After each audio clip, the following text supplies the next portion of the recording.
Hi, friends. It's Amy Karen Johnson here again, and I'm going to try recording my reading another one of my class posts.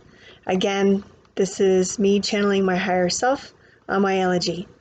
So here we go. Class 5, Curiosity. While there are many gifts to be found in the study of human design, what I love about the Gene Keys, see genekeys.com, and what I wish to bring forward in these classes is that there are no bad aspects of Source. The I Ching, upon which both of those systems, human design and Gene Keys, are based, in addition to astrology, shows 64 different aspects of Source. And even those 64 hexagrams each have 6 lines, and each of those lines can be divided up into 6 more divisions, and so on, so that it's really an infinite fractal of possibilities. Source chose to play this game by dividing itself up and forgetting its wholeness for a while, so that it could discover what it was to be whole again. It revels in diversity of experiences. So when you come across something or someone who is different from you, from your experience, or it's different from what you think you want in your life, or at least appears that way, just stop and get curious. It's okay. You don't have to make it part of your life, but it behooves you to find a way to appreciate it, because it is a gift that Source sent you so that you could have a different experience. Sometimes Source sends something into your experience for the very reason that it helps you to get really clear that you don't want it, and you do want something else. Other times, Source sends something into your experience because it knows that you wouldn't take that leap and change paths any other way, even though this new path will be so much better for you. It doesn't help to resist it, but it's also okay to say no.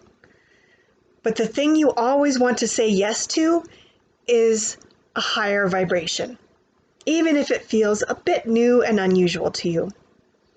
Mars has been spending the last several days, and will spend a couple more, in the 5th hexagram of Patience, according to the Gene Keys, which is conjunct the Great Attractor, a very dark and mysterious part of the sky. Scientists believe that there is some kind of black hole or something there that has so much gravity that it bends light into it. This can be a very appropriate metaphor for winter, including the metaphorical winters of our souls. Winters can seem a very dreary time, with not enough light, and where it's harder to do all the things that we love most. But if we take this opportunity to get quiet, to go within, to allow gravity to ground us, we may find that this is the perfect time to begin dreaming a higher vibration into existence in our lives. Vibration does not depend upon seasons. Source is always there, a heartbeat away. This is our opportunity to imagine all the beautiful aspects about our desires that we would love to have with those desires, to embellish and elaborate. It's also time to feel into that which is ready to be released. For example, if we fear that we will never be happy at our current job, and we'll never find a better one, and no matter what we do, we can never seem to please our bosses, would it help us to release that fear if we decided to be okay if we got fired? Would that free us to do what it takes to maintain a high vibration of love for more of the time, and just say to ourselves, screw it if they think I'm crazy or incompetent. Nothing I do matters to them anyway. And then, if we did get fired, maybe that would give us the freedom we need to bring our big dreams into reality even faster. Suddenly, we may find ourselves with enough time to take those steps we've been waiting to take. But it's probably good, when we're feeling into that high vibrational dream, that we get specific now, so that we know what steps we want to take, one at a time. And maybe it's also good if we make peace with our job now and appreciate the good things about it. We can release our fear and resistance by thinking thoughts like, it's okay if they want to put me through another guilt trip, even though it's going to be totally ineffective at making me work any harder, better, faster, or more effectually. And in fact, it just wastes everyone's time. I'll just go back to working the way I like to when they're done. The fifth hexagram is also known as nourished while waiting in the I Ching. We can nourish ourselves while we wait out dark times by knowing what we will enjoy later and just taking those moments to rest in that knowing.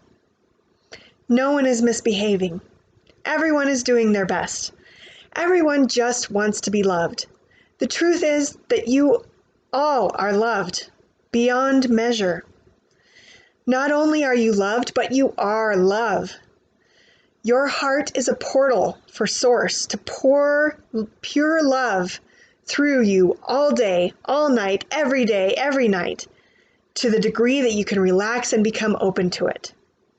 Get curious about all the different expressions love can take. Get curious about the ways love can express through you. Get curious about the ways that love can express to you through others. Release your expectations for how it should look. Stop shoulding all over yourselves and others. Allow them, life, even yourself, to surprise you.